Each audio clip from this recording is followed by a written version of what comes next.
One of the sad things in Ethiopia is rulers have tried to live in a myth they create, and it's a repetition of history.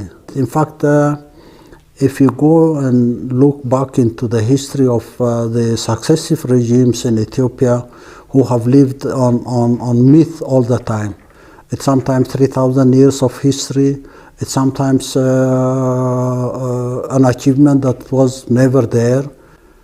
I think it's shameful. It's very sad that people could degenerate into that level of deception and create a myth for their own aggrandizement and distort history.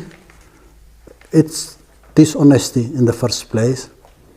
It's a manifestation of the sick mentality people have when they try to distort history, aggrandize their achievements, and underestimate and undermine the achievements of others to portray themselves as it's a myth. In fact, a pretension when it comes to fighting terrorism, when actually they're breeding terrorism in the region, in Ethiopia and outside Ethiopia.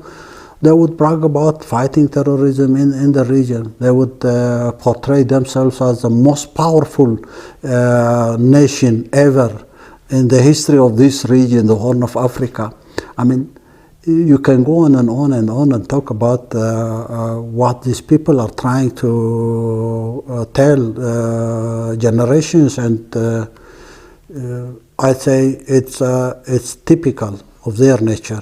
It's very typical of their weakness. It's typical of the way they try to impose their agenda upon others.